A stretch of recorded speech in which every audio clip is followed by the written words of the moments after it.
Welcome to the Bleep Bulimia podcast with Sophia certified EFT Practitioner and Specialist in Hacking Reality. Hello everyone, I am Lorianne. I am the host of Bleep Bulimia, and today I am so pleased to have Sophia Turini. She's a certified EFT Practitioner and Specialist in Hacking Reality. Thank you so much for being with us today. Well, thank you much for having me here on your podcast. It's an honor. Thank you. So tell us more about yourself. Tell us what EFT is, and Absolutely. Yeah, go for it. So EFT, I do clinical EFT, which is evidence-based EFT, and let's discuss what EFT is. EFT is a combination of cognitive psychotherapy and tapping on the acupuncture points. So pretty much doing acupuncture without the needles, and it's a combination of cognitive methods and a somatic experience to release energetic blocks. And what do we refer as energetic blocks? Emotions that have not been felt or processed get stored in the body. And when that happens and they're not felt, then the signals between the cells get disrupted and eventually cause disease. And why emotions have to be felt? First of all, the word emotion is energy in motion, but it's the limbic brain that produces chemistry with the emotions. And that chemistry is information, and it's there for us to give us information that we need to prepare for a situation or to avoid a situation. And when we get traumatized when we're young, we disconnect from the body.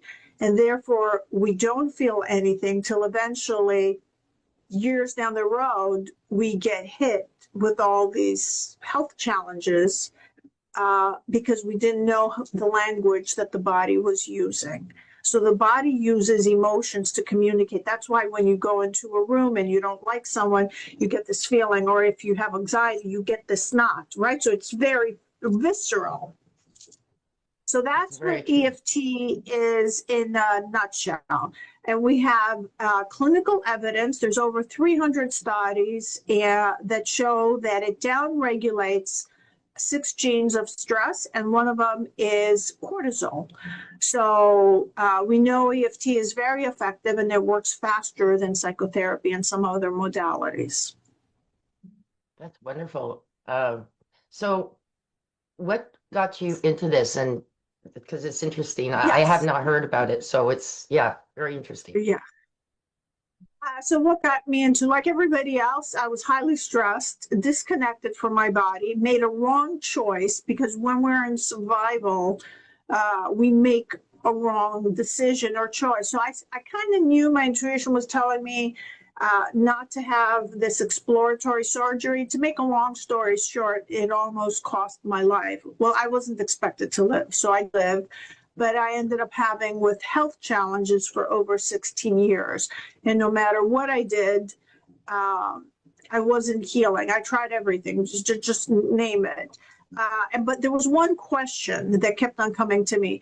How can a super healthy body, because I was very, very healthy, overnight be at the verge of being expected to die and your organs shutting down? So they said that my body failed, and that was not, didn't make sense to me. Your body doesn't fail. I mean, if I was run over by a car, yes, my body would have failed, but that wasn't the case. And it took me many years, probably more than the 16 years, to start realizing that disease is a biological program. First, I'll explain what it is. The body has certain programs to protect you.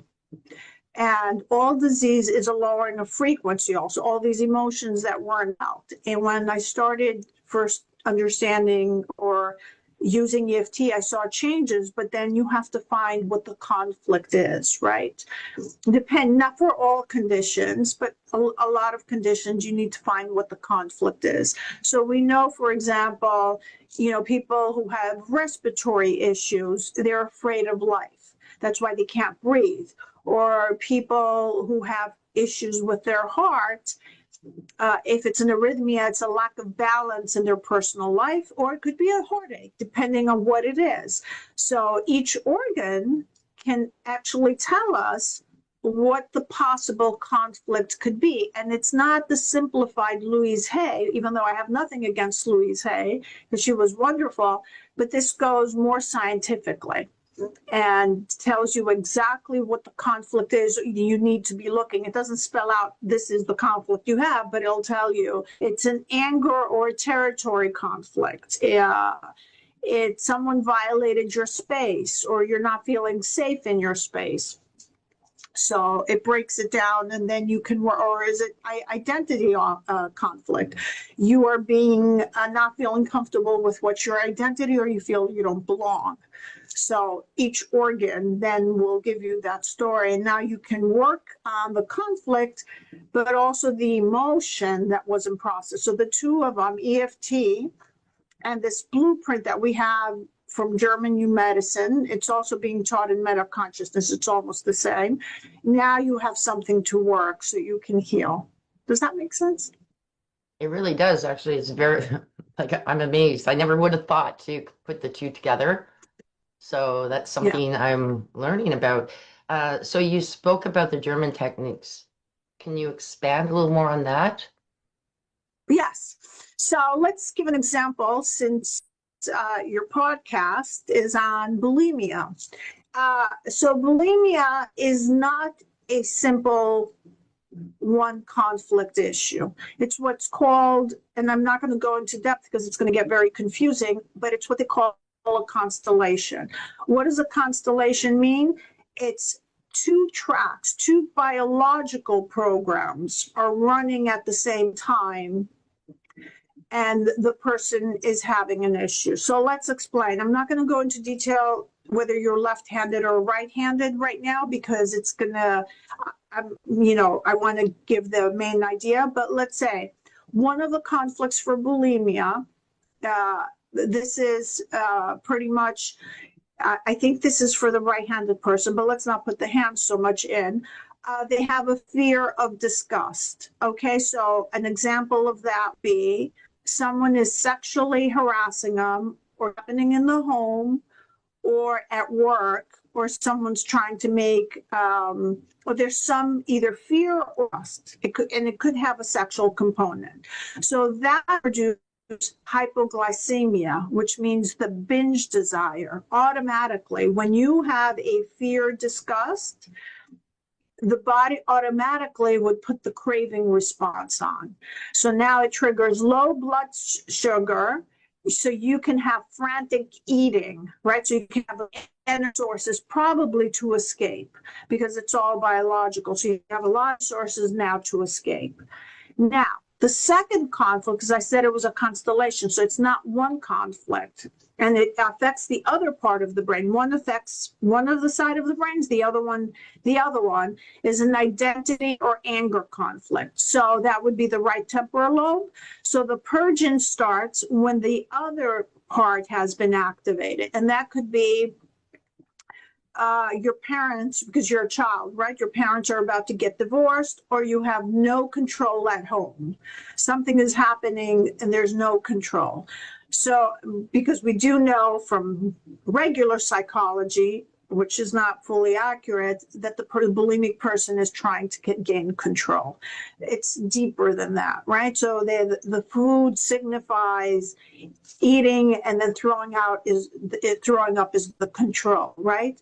So now you're expelling the threat. The vomiting is the anger expelling the threat. And it's very hard for the bulimic person under normal medicine to heal, because there are two tracks running at the same time. So the personality is almost split. They don't want to do it, yet they get the physical urge because blood sugar has dropped. And then after they get the full sensation, all you need to get triggered is a stimulus. And now there's this desire to throw up, which is expelling that threat and that anger. So how do we heal that? Because that's, person now is confused, right? So what they need to do, and let's make it simple for them, is to identify, is there something in your home that is either disgusting you, or there's fear, or your life is being threatened, or your body is violated, right? So we know we have one track.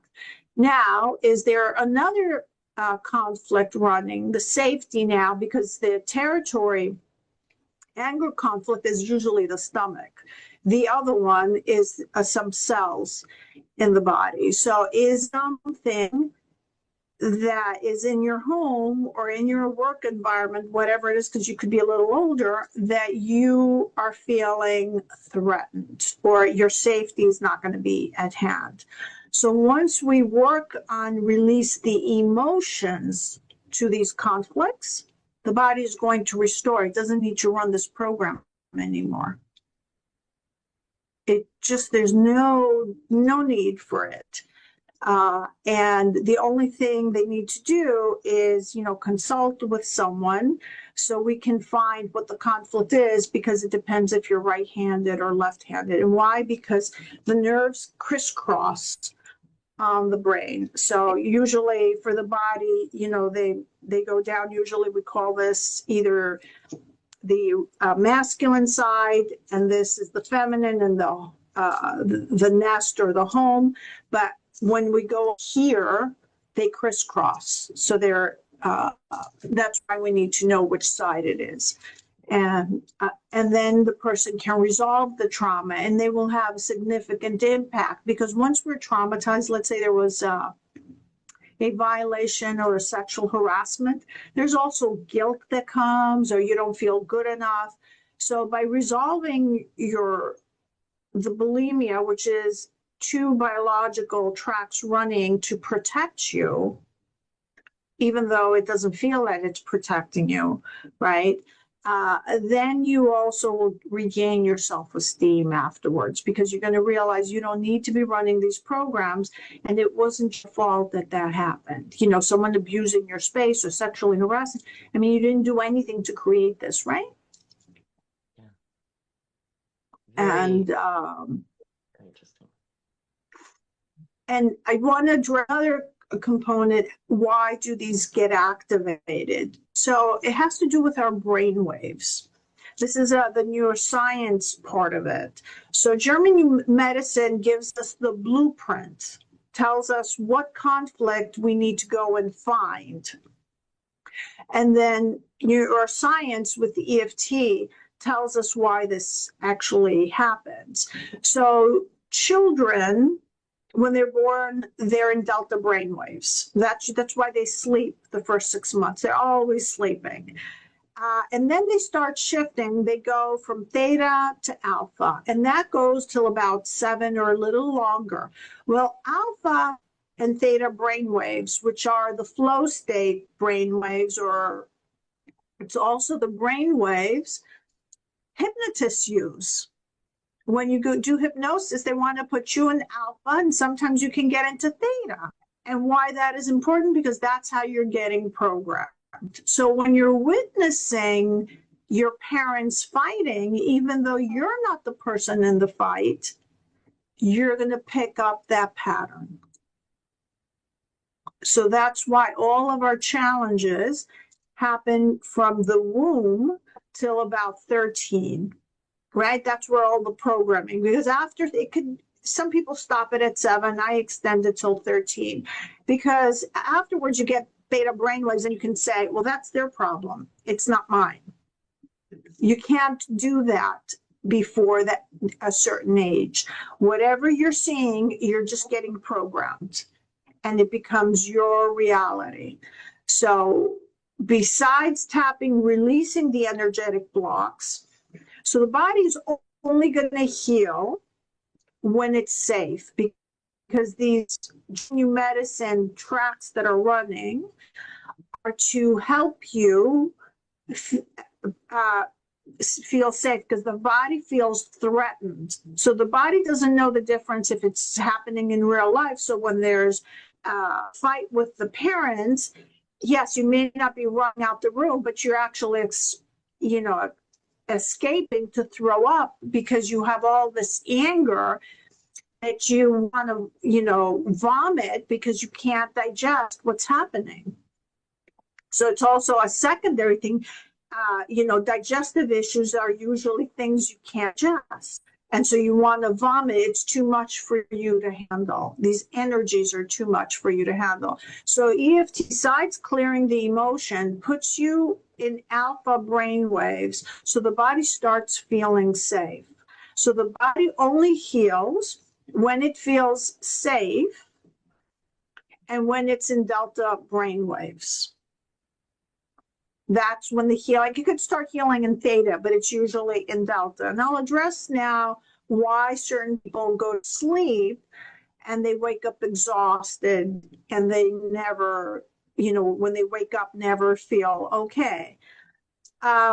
So traumatic memories, so let's say the sexual assault here or the witnessing the fights, if they're not processed, they keep on replaying in the hippocampus. You're not aware of it, but they're playing at the background in your back of your head, high definition. So all you need is someone with a stimulus, either an emotion or an image similar to the situation, and you're going to be automatically triggered, but it's always replaying in the background. So when you go to bed, you end up having for a long time REM sleep, and you never go to a large amount of delta non-REM sleep, complete non-REM sleep. So when you're going to wake up, you're going to be exhausted, because at night, we bring traumatic memories that we could not process during the day. And if you get stuck because something is happening, you're not releasing your emotions at night or the next day, usually they come up during the night to come to your awareness. You don't do the healing at night, but it comes up to your awareness so you can process it in the day. Because in the day, we're always busy and we don't get any information. And that's the importance. So once the traumatic memory gets healed, it will leave the hippocampus and it'll be stored in the neocortex. So now it's not draining your energy anymore. And so now when you go to sleep, you can sleep better. So most people who do EFT end up sleeping better. And I want to give an analogy. I know I've been talking. I'm going to stop after this. Oh, no, Imagine it's good. a cell Keep going. phone. So you have a cell phone. You turned it off, you charged it, you put it on the next day, and it drains every day. You can't figure out what it is. So you check your cell phone and you see, I have 10 apps running. Even though I had turned it off and I charged it, I had 10 apps. So you have to swipe, however your phone works, swipe up, down, left to get rid of the apps. Well, the same thing with the body. Traumatic memories are running in the hippocampus. They're draining the body, which is a battery. How do we know that? Because the first thing they do when you die is they put 2 electrical paddles on your heart. So the body is a battery. That's what they do to revive you. So if these apps are running in the background and you're not aware of, you're going to be physically exhausted. Very interesting. I like that battery analogy. That's very good too. And the phone. So yeah, and so for someone to basically, if they go, yes, I'm very interested in EFTs, so would they reach out to you? And so what would be the process? Sure. So they can come to my website, tapintoyourbestself.com, and I can offer a 30-minute complimentary session to guide them and see, just to get some history and see what's the best thing that they want, so we can do EFT. I also teach a course on neuroscience, Change Your Mind, Create New Results. It's a Dr. Joe Dispenza course. I'm one of his certified trainers. So that gives you a lot of understanding how the brain and body works with the brain waves. So it helps the person realize that the body is not broken. They just need to change their thoughts and beliefs. So how they think, how they act, and how they feel. So that's what I offer. I have complementary information. I have a lot of information on German new medicine. I have YouTube, they can follow me, TikTok, and the handle for all, and LinkedIn, and the handle for almost everything is tap into your best self or tap into your best self.org or .com, and they can get information. And what I want to really emphasize is they're not broken. They have bad programming. That's really what it boils down to.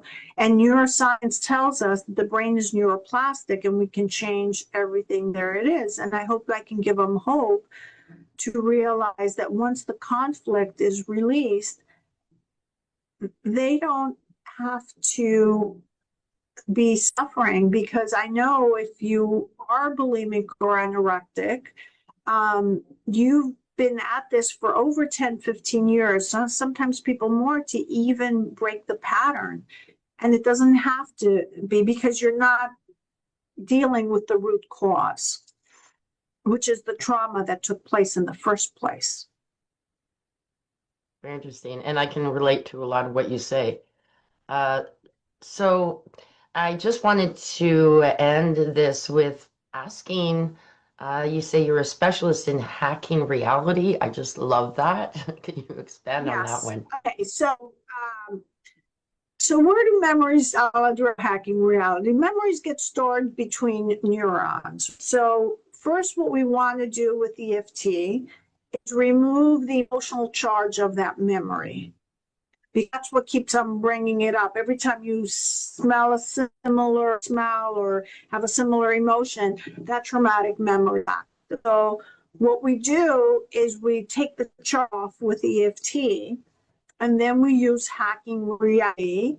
We go into the matrix and we imprint that experience with a new experience of your younger self. So it's not the you who's changing. We address the self. If you were 8, the 8-year-old. If you were 13, the third, and whatever that 13-year-old wants, with a new emotion and a new belief. And we keep on replaying it and re-imprinting it. So what happens is you're wiring now a new neural pathway, and the old one gets pruned. And the end result is you actually move to a parallel timeline and you have a new experience in life, right? Because you prune the old synaptic connection. It no longer is there if it's not getting triggered anymore.